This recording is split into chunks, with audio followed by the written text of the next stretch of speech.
Greetings Soulswind here, and welcome to another episode of Lord of the Rings The Battle for Middle-earth, a featurette video here for more buildings.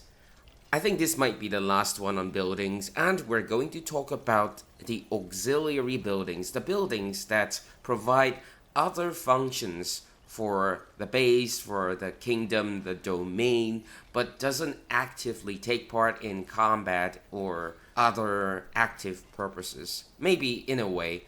Anyway, we'll see. In this game, only the good faction has got auxiliary buildings, and we're going to start with the Gondor faction.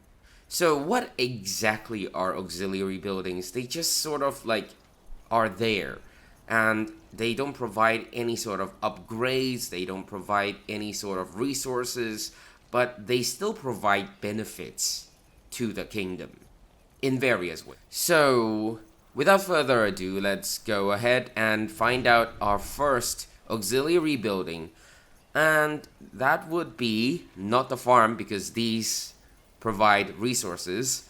Of course, barracks and archery ranges provide units, so does the stable, workshops, stoneworker, and marketplaces provide upgrades, and the Gondor Keep provide defense. So we're talking about the heroic statue and the Gondor Well, starting with the heroic statue at 150 resources to build, provides leadership bonuses to nearby troops. That will be an increase of 50% armor and 200% combat experience, while at the same time reducing the cost of heroes if we have multiples of them built. The Gondor heroic statue has got 1500 health, and for each of the statues after the first one, it reduces the cost of heroes at increments of 10%. So 2 statues 10%, 3 statues 20%, 4 statues 30% at its maximum.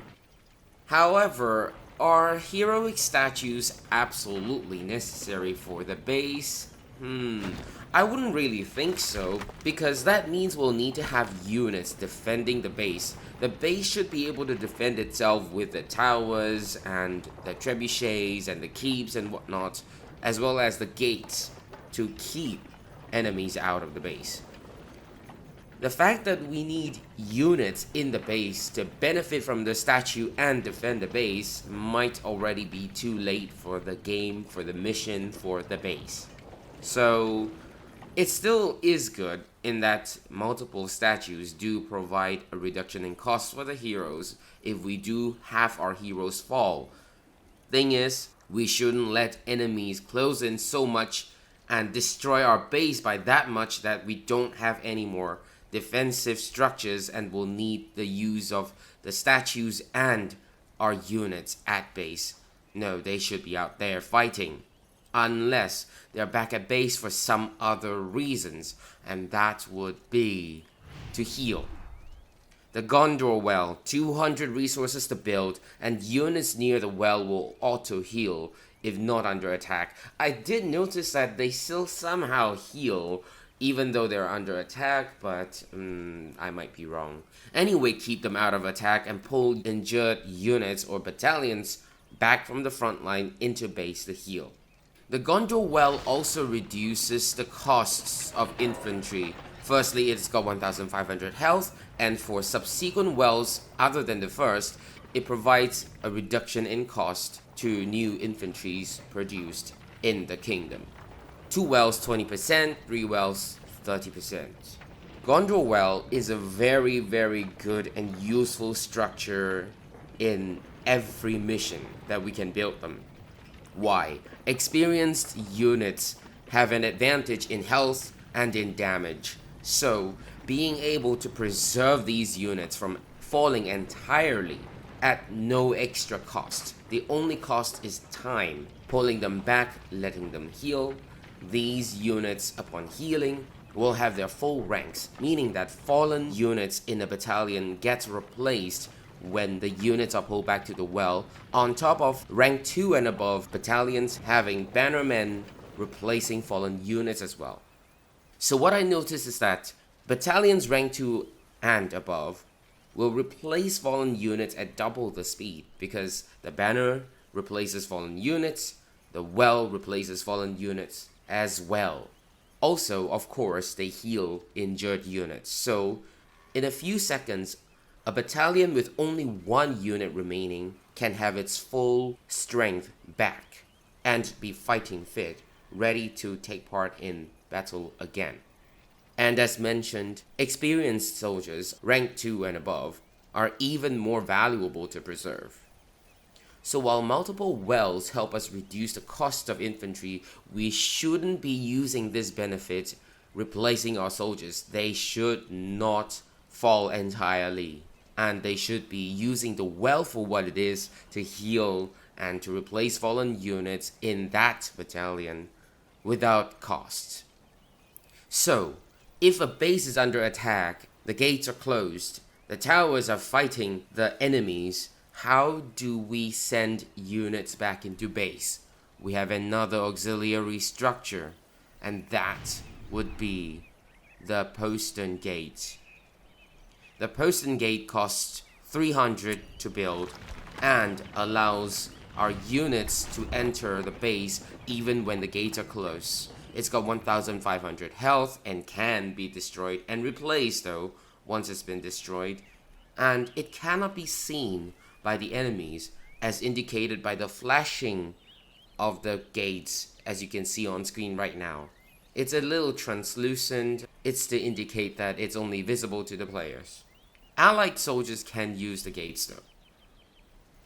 Now in terms of the radius or the area of effect for the statue, you can see that the units here have a glow around them.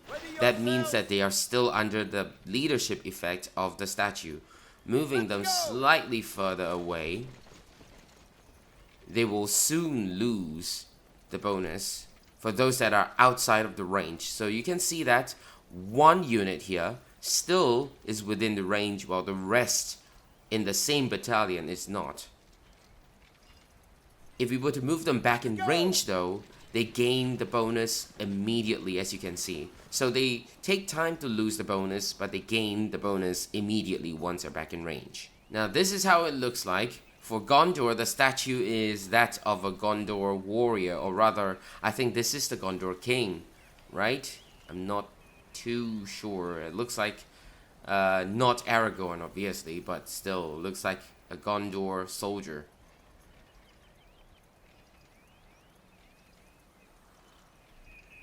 Aesthetically, the Gondor well looks like this.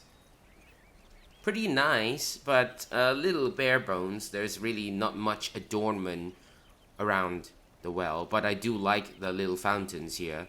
It's really nice, and it provides a sense of peace when looking at it. And I'm quite sure it provides a sense of peace to the soldiers that are pulled back to heal as well. Now let's take a look at how our units actually heal at the well. As we can see here, there is a group of soldiers that have been injured with one fallen unit or fallen soldier. Right upon reaching the vicinity of the well, the soldiers immediately replaced. Not only that, they have this little blue glow around them as they're healed to the full health.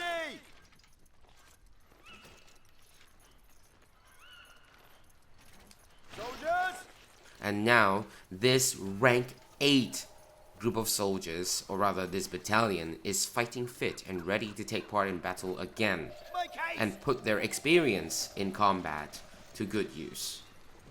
And then here we have a group of knights that had just seen combat, and a lot of them have fallen. As you can see here, this group has only got a few left. And then you can see that they're quickly replaced by the well. Very quickly, look at that. One from the well, one from the banner, so it's double the speed of troop replacement, and they are almost fully healed already in just a few seconds. And this group of previously injured warriors who are very experienced, 2 of them rank 10 and 1 of them rank 2, is ready for combat at full strength. That is how powerful the well is. Well, that's it for the Gondor auxiliary buildings, and we can see them here in full glory, all 3 of them. Again, I think the well and the gates are absolutely necessary, but maybe not the statue, because we shouldn't let heroes fall in the first place. We shouldn't have units defending the base or needing units to defend the base and benefit from the leadership bonus, because they should be out there fighting and preventing enemies from approaching the base. And now we have Rohan. Rohan's auxiliary buildings would be the statue as well, and the well as well. Starting with the statue, 150 resources to build, and also provides leadership, the same type of leadership bonus as that of the Gondor counterpart.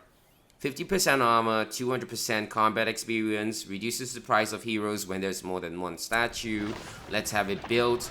And you can see here that it's got 1500 health, and from the second statue onwards, that's 10%, 20%, and 30% up to the fourth statue in reduction in the cost of heroes. You can see the animation of the construction of the statue. And it's really nice how they pay attention to the entire construction process, having the stone rise up from the floor.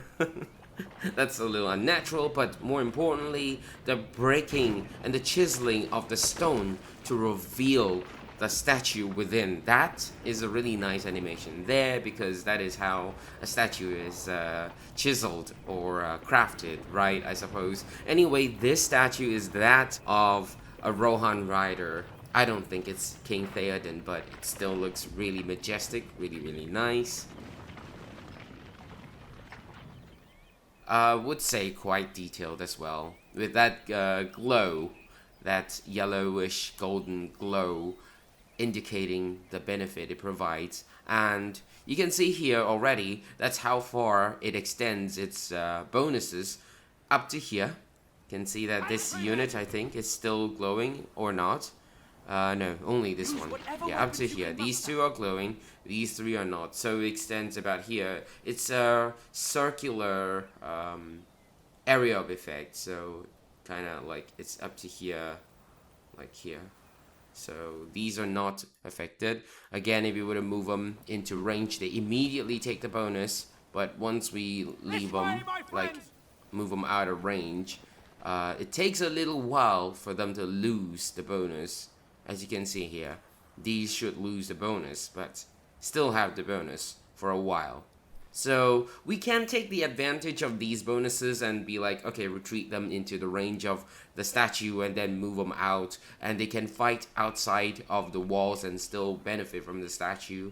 But I would think that, again, they shouldn't be near the base. The base should be able to defend itself, and these units should be out there on the battlefield, preventing the enemy units from ever approaching our bases.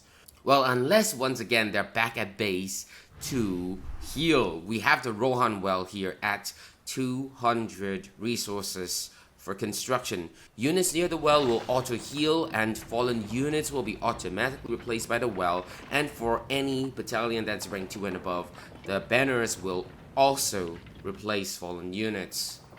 Now, the wells from the second one onwards will provide a 20% or a 30% reduction up to 3 wells in the cost of infantry. But as I've mentioned, we shouldn't be using such a benefit. We should not allow our units to fall, so that the initial costs of the units to be produced is kind of small enough that eventually we will not need to spend on unit production anymore. And we should have resource production structures such that we have enough resources to produce any units if they do fall, rather than the discount to be useful. So use the wells to replace fallen units in a battalion. Use the well to heal injured units. Do not let battalions fall entirely, such that we need to recruit new ones. I'll not show how the Rohan wells work, because they're pretty much the same as that of the Gondor counterpart, but we can show how it looks like over here. It's the horse heads here. It looks a little more dull as compared to the Gondor counterpart, but it's got 4 fountains or faucets here, and still looks kind of nice. I think it provides a little respite and solace to injured battalions, right? The flowing of the water and whatnot. It's kind of cool, but out of the two, maybe I would still think that the Gondor one is nicer. Because it's not as dull, it looks a little brighter. Anyway, if we do want to use the effects of the statue and want our units to benefit from it, then we should compound it with this one. The wall banner upgrade, 800 resources to build, and also grants a bonus to nearby troops, 50% armor, 125% damage, and it has got 5,000 HP. So it takes a while to be destroyed, but takes almost immediate to build. So, from what I understand, this is a different type of bonus. This is not a leadership bonus as compared to the heroic statue here. So, the plus 50% armor, although the same type of bonus, over here you can see here, that's, no, okay, we'll need to show the tooltip from here. So let's destroy this one and let's show it from here again. It's unfortunate though that we can only see the description from here. 50% armor, 200% combat experience. Can't see it from here though, which is a missed opportunity to be more informative. But anyway, 50% armor of the Rohan statue and 50% armor from the battle banner. I think they stack. From what I understand, they're different bonuses, so they stack. That would be 100 armor bonus to soldiers stationed in the range of these two things, the statue and the banner. So if you were to remove this one, you can see that the glow from the statue still remains and takes a while to disappear. But they will disappear, and the banner has got a shorter range of effect. You can see from here, we need to move them over. And if you were to move them away from the banner, I need us over here. Again, it takes a little while for the effect to be gone, but you can see that the banner's effect is not as good as that of the statue. So we really need soldiers to be closer to the banner for the effect to be active. Alright, one last one. Let's build the statue, and we also want to show this one, the postern gate upgrade. 300 resources to build, and it's got 5,000 health as compared to the 1,500 in that of the Gondor counterpart. So this postern gate is a lot tankier. Again, you can see that it's flashing, so it indicates that it's only visible to the player, it's not visible to the enemy. And it cannot be used by the enemy, even if it's visible, I think. But anyway, it's not visible to the enemy, so the enemy cannot see where the gates are. But our units can pass through the gates, can enter and leave the gate. And these gates are useful for our units to flank enemy siege engines or enemy soldiers to help with the base defense. But again, like I said, it's more useful for pulling soldiers back to heal at the wells than to have them enter the base to help with the defense. I have not shown how it works in the Gondor part of this featurette, so let's show how it works here at Rohan. We are called to action. You can see our units passing through, and it's the same thing for the Gondor, so they can just pass through here, and you can see the silhouettes of them, so it's a pretty good design. The design here is interesting in that it looks the same inside and outside for the Gondor postern gate, but not so for the Rohan one. It just looks like a little wooden frame here, but in the inside one, it's got this emblem or this adornment above the gate, and looks slightly different here. You can see that it looks a little bit more like a stone gate than a wooden gate, but outside just looks like a wooden frame or wooden gate here. That's it though for this episode. I really hope you found this useful, and I hope that the information that I provided is mostly, if not entirely, accurate. Do let me know in the comments below if I made any mistakes, and let me know what you think about this episode. I hope you enjoyed it. Thank you so much for watching. That's all I have for now. Have a nice day. Oh, and I forgot to show the banner. Look at the banner. Yeah, I like this color scheme though. The blue, this blue is really, really nice. Blue against gold or gold against blue is always very nice, and red is a very royal color, so it's really nice too. And you can see that the peasants here, the Rohan peasants here, they glow a lot more brightly because they're in range of 2 sets of bonuses as compared to this group over here. That's only in range of the statues bonus. You see that they don't grow as brightly, so that's something to take note of. Yeah.